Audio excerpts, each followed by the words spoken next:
The last act of the drama, on the 10th day of May, 1861, our regiment, the 1st Tennessee, left Nashville for the camp of instruction with 1,250 men, officers, and line. Other recruits continually coming in swelled this number to 1,400. In addition to this, Major Fulcher's battalion of 4 companies, with 400 men, originally, was afterwards attached to the regiment, and the 27th Tennessee Regiment was afterwards consolidated with the 1st. And, besides this, there were about 200 conscripts added to the regiment from time to time. To recapitulate, the 1st Tennessee, numbering originally 1,250, recruited from time to time 150, Fulcher's battalion 400, the 27th Tennessee 1,200, number of conscripts, at the lowest estimate, 200, making the sum total 3,200 men that belonged to our regiment during the war. The above, I think, a low estimate. Well, on the 26th day of April, 1865, General Joe E. Johnston surrendered his army at Greensboro, North Carolina. The day that we surrendered our regiment, it was a pitiful sight to behold. If I remember correctly, there were just 65 men in all, including officers that were paroled on that day. Now, what became of the original 3,200? A grand army, you may say? 3,200 men. Only 65 left. Now, reader, you may draw your own conclusions. It lacked just 4 days of 4 years from the day we were sworn in to the day of the surrender, and it was just 4 years and 24 days from the time that we left home for the army to the time that we got back again.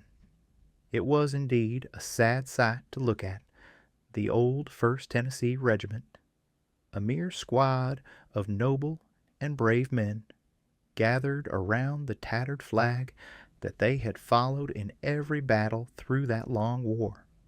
It was so bullet-riddled and torn that it was but a few blue and red shreds that hung drooping, while it, too, was stacked with our guns forever. Thermopylae had one messenger of defeat, but when General Joe E. Johnston surrendered the Army of the South, there were hundreds of regiments, yea, I might safely say, thousands, that hadn't a representative on the 26th day of April, 1865. Our cause was lost from the beginning. Our greatest victories, Chickamauga and Franklin, were our greatest defeats. Our people were divided upon the question of Union and secession. Our generals were scrambling for who ranked. The private soldier fought and starved and died for naught. Our hospitals were crowded with sick and wounded, but half provided with food and clothing to sustain life.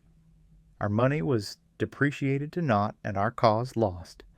We left our homes 4 years previous. Amid the waving of flags and handkerchiefs and the smiles of the ladies, while the fife and drum were playing Dixie and the bonny blue flag, we bid farewell to home and friends. The bones of our brave Southern boys lie scattered over our loved South.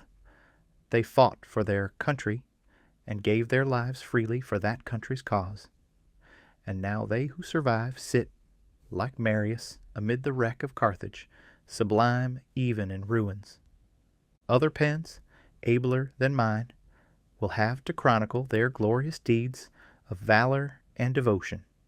In these sketches I have named but a few persons who fought side by side with me during that long and unholy war. In looking back over these pages, I ask, where now are many whose names have appeared in these sketches? They are up yonder and are no doubt waiting and watching for those of us who are left behind. And, my kind reader, the time is coming when we, too, will be called, while the archangel of death is beating the long roll of eternity, and with us it will be the last reveille. God himself will sound the assembly, on yonder beautiful and happy shore, where we will again have a grand reconfederation. We shed a tear over their flower-strewn graves. We live after them. We love their memory yet. But one generation passes away, and another generation follows. We know our loved and brave soldiers. We love them yet. But when we pass away, the impartial historian will render a true verdict, and a history will then be written in justification and vindication of those brave and noble boys who gave their all in fighting the battles of their homes, their country, and their God. The United States has no North, no South, no East, no West. We are one and undivided. Adieu. My kind friends, soldiers, comrades, brothers, all, the curtain is rung down, the footlights are put out, the audience has all left and gone home, the seats are vacant, and the cold walls are silent. The gaudy tinsel that appears before the footlights is exchanged for the dress of the citizen. Coming generations and historians will be the critics as to how we have acted our parts. The past is buried in oblivion. The blood-red flag, with its crescent and cross that we followed for 4 long, bloody, and disastrous years, has been folded, never again to be unfurled. We have no regrets for what we did, but we mourn the loss of so many brave and gallant men who perished on the field of battle and honor. I now bid you an affectionate adieu, but in closing these memoirs, the scenes of my life pass in rapid review before me. In imagination, I am young again tonight. I feel the flush and vigor of my manhood. I'm just 21 years of age. I hear the fife and drum playing Dixie and Bonnie Blue Flag. I see and hear our fire-eating stumperators tell of the right of secession and disunion. I see our fair and beautiful women waving their handkerchiefs and encouraging their sweethearts to go to the war. I see the marshalling of the hosts for glorious war. I see the fine banners waving and hear the cry everywhere, to arms, to arms. And I also see our country at peace and prosperous. Our fine cities look grand and gay, our fields rich in abundant harvests, our people happy and contented. All these pass in imagination before me. Then I look and see glorious war in all its splendor.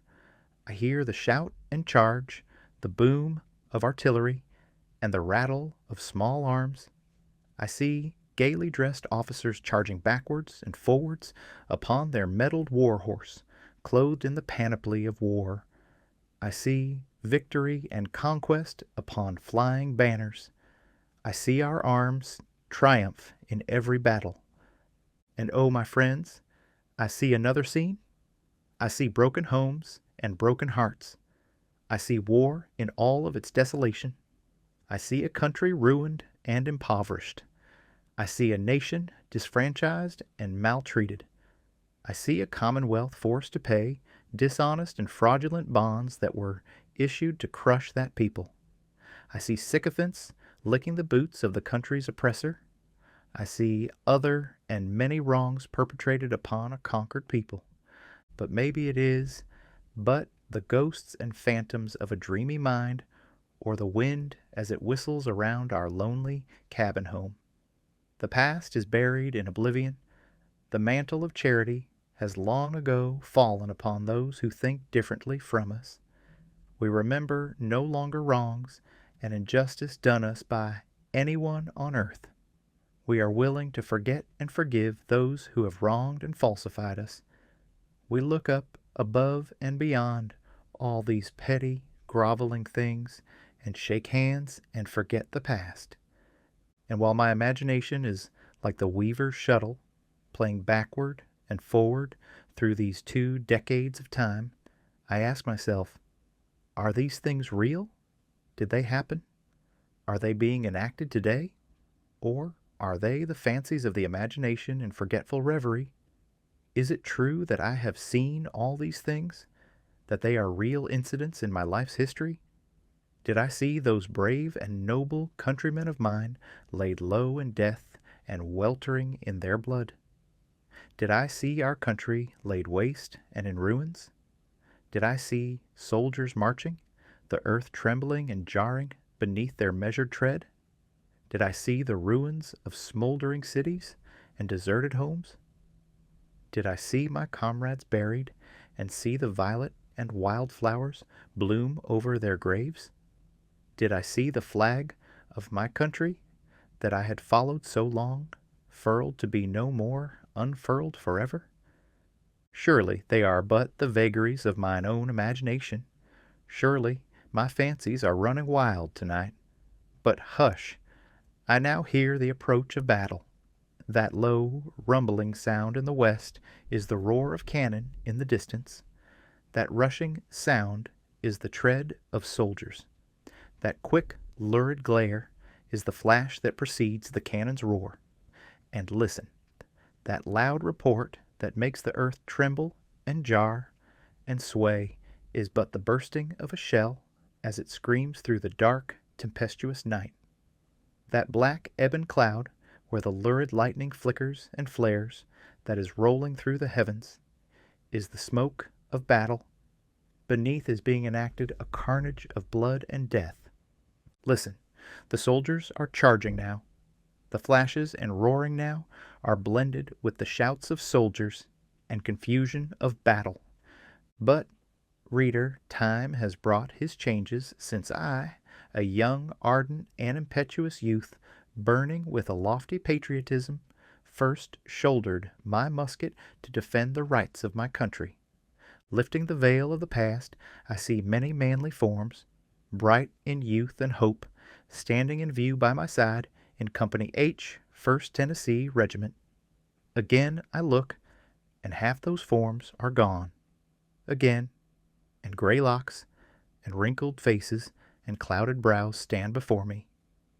Before me, too, I see, not in imagination, but in reality, my own loved Jenny, the partner of my joys and the sharer of my sorrows, sustaining, comforting, and cheering my pathway by her benignant smile, pouring the sunshine of domestic comfort and happiness upon our humble home, making life more worth the living as we toil on up the hill of time together with the bright pledges of our early and constant love by our side while the sunlight of hope ever brightens our pathway, dispelling darkness and sorrow as we, hand in hand, approach the valley of the great shadow.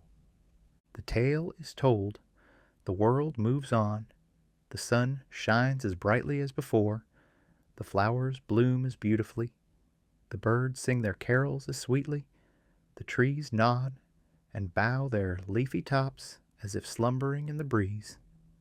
The gentle winds fan our brow and kiss our cheek as they pass by. The pale moon sheds her silvery sheen, the blue dome of the sky sparkles with the trembling stars that twinkle and shine and make night beautiful, and the scene melts and gradually disappears forever. The end. That concludes the 31st and last part of the story. Thank you very much for listening. Please subscribe for more episodes and leave a comment.